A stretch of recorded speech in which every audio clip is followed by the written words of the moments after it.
Before this video starts, I'd like to wish everyone a Happy New Year, as this video is recorded before New Year's and will be uploaded after.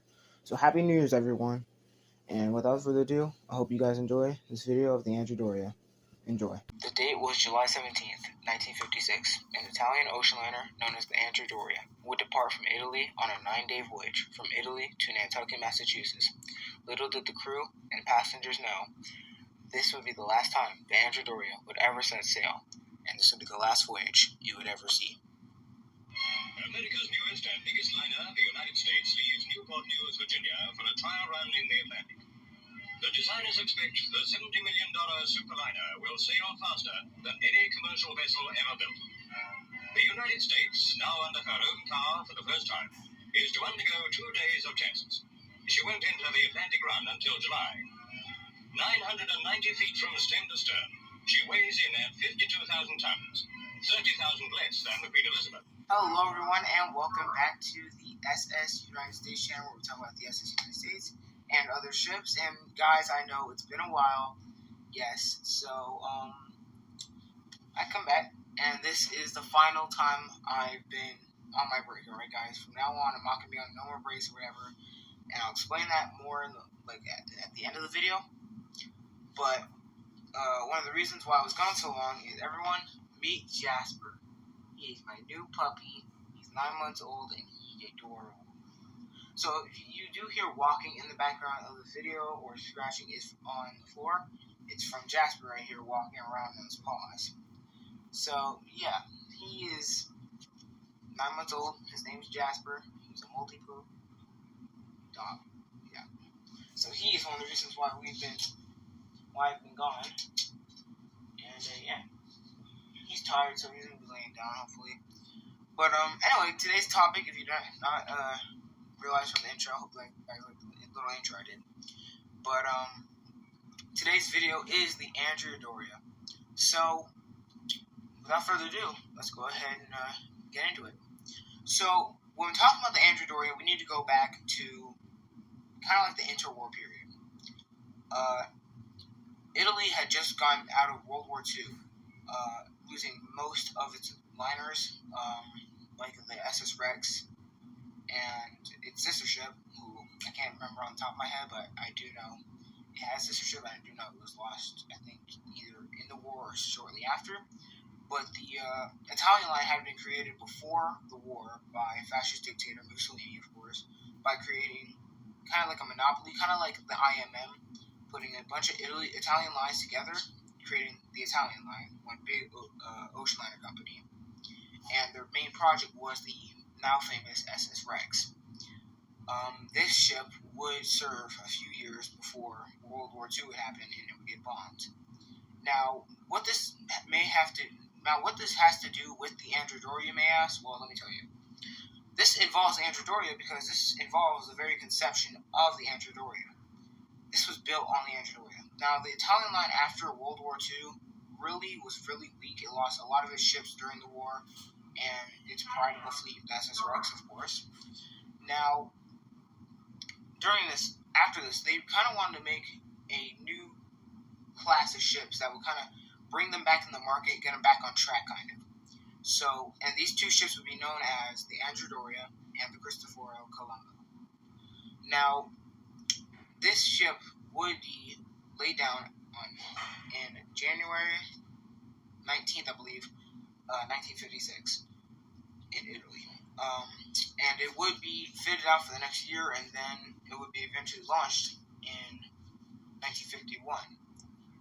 And it would actually have its first Atlantic crossing in 1953. Now, about the design of the Andrea Doria is really something special, guys. So the Andrea Doria was designed with 3 classes: tourist class, cabin class, and first class. And it was actually shorter than the Titanic, believe it or not. It was 697 feet with a beam of 95, 85, around there, roughly. And with the capacity of 1,700 people. About 1,100 passengers and 500 crew. So it was an instant hit, really. It was very famous. A lot of people found it sleek. The design of it, very nice. It was kind of like, it was actually, yeah, like I said, it was shorter than Titanic, so that's actually something. Usually ships that I cover on this channel are longer or like more bigger than Titanic. But after this, the one key thing about the Andrea Doria's design was it was kind of based on safety as well. It had 11 compartments. It could survive 2 of the 11 being breached. But it was also equipped with early radar, something that many ocean liners that we cover on this channel don't have. That's something. Not only would it have radar, but it would also have a service speed of 26 knots, which would be its full speed, but a service speed of 23 knots. Excuse me. But after 3 years of in service, really, from 1953 to 1956, the Andrea Doria would have a 9-day voyage from Genoa, Italy, all the way to Nantucket, Massachusetts, USA, United States, of course. Now, this would happen on July 17th, 1956. The Andrea Doria, captained by a man named Piero Calamai. I'm sure I'm butchering that name, excuse me, I'm sorry if I am, but Italian, so it's kind of hard for me to say it. But, with 1,115 people with 550 crew, roughly 550. I know it was 560, I believe. 563, don't quote me on that, I believe that's what it is. Would set sail from Italy to Nantucket, Massachusetts. Now, the next few days on the Andrea Doria were quite relatively not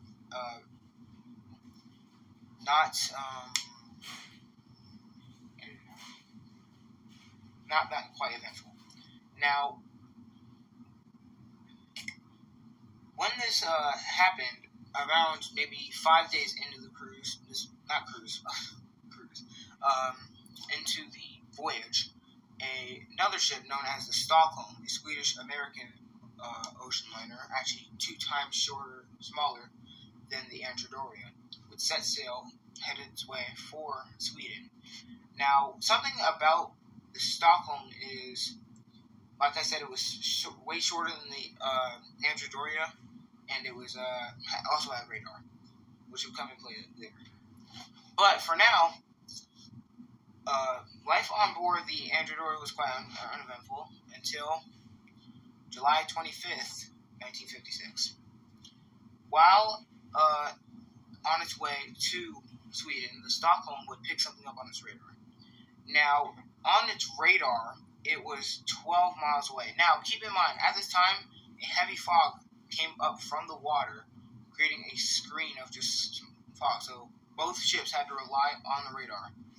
Now, on the Stockholm's radar, it said that another ship was 12 miles away. Now, something about the Stockholm is, it was in the wrong lane. So think of a road lane in real life. How there's 2 road lanes. There's one for cars going this way and cars going that way. Now, in ships, there's lanes too, but they're invisible. They're kind of like common practice. But the Stockholm was actually not in the right lane. It was like one of those incidents where a car is like this and the car is going the wrong way on that way. So the Stockholm was going the wrong way, which happened to be the way that the Andrea Doria was coming. Now, on the Stockholm's radar, it showed that the Andrea Doria was 12 miles away.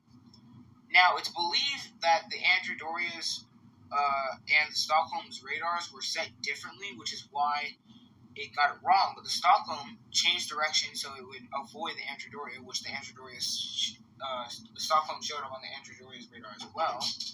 And it would also, like I was saying, on the Andrea Doria's radar, the Stockholm was 4 miles away.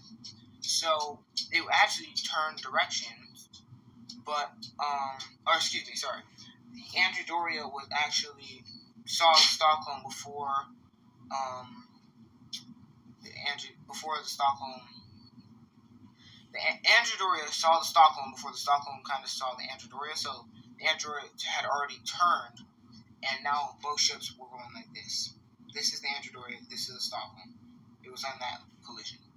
Now, well, actually, it was more like that. But the Stockholm, thanks to the Andrea Doria's, thanks to its radar being different from the Andrea Doria's, depicted it going the other way. So it changed direction, eventually going like this. Now, when this happened on Stockholm, like I said, it was 12 miles away when it was actually 4 miles away. So eventually, the two ships saw each other, and Captain Piero commanded, saying, hard to port. In tiller commands, that means hard to starboard. So, the Andrea Doria attempted to turn starboard while the Stockholm was headed right for the starboard side, but unfortunately, it was too late, and Stockholm sliced right through the first watertight compartment of the Andrea Doria. Now, when this happened, something you have to know about the Stockholm that's very important. The Stockholm, since it was a Swedish vessel, was in the Nordic waters. So, this would have the Stockholm's bow being designed to slice through ice and cut through ice as an icebreaker ship, basically. Now, remember, the Stockholm was smaller than the Andrea Doria, so when this happened, it collided in the Andrea Doria, which the Stockholm's bow looked like the HMHS Hawk after the collision with the Olympic. Now, when this happened, the Andrea Doria had a severe list to up to 20 degrees, almost worse than the Lusitania, which is something. That's saying something. But, which you may say, like I said this earlier in the video, they could survive up to 2 compartments, I think maybe even 3, but 2 compartments. Now, you may say, it only breached 1, so the Andrea Doria will be survived, but the thing is, due to when this happened, the collision woke up several passengers so far to the starboard side that the water would go from after making their way slowly up to the deck, they could see that stock compartment into other compartments, and the big hole in the side of the Andrea Doria from where the Stockholm hit. Now, after this, Captain Calamai ordered a abandoned ship, basically. And ordered passengers into the lifeboats after a quick check of the ship and realizing that it only breached 1 compartment, but the list would cause it to, breach other compartments. Now, the thing about the Andrea Doria, it had enough lifeboats. It was equipped with enough lifeboats. But because of the list, the Andrea Doria could only use half of its lifeboats because the other half was on the port side, but because of the starboard list, if there was any attempt at lowering portside lifeboats, it would scratch against the side of the Andrea Doria and could damage the lifeboat or just tip out everyone in the Andrea Doria. Now, something about the Andrea Doria that was really quite fascinating about it, and one of the reasons why it's so famous is because it was probably the first major ocean liner disaster that would happen on film. This is film right now that I'm showing of the Andrea Doria sinking, and you can see the big list and the Stockholm right there. Now, you may also see the ship in another ship in the frame of this. This ship would be known as the Ile-de-France. But, you know what, guys? I think this is a good time to end off the video. And, so I hope you guys enjoyed this first part of the Andrea Doria story. The second part, we will get into, and I hope you guys enjoyed this video. Subscribe, hit the bell so you don't miss the next part of the Andrea Doria. And, I'll see you guys next time. Bye.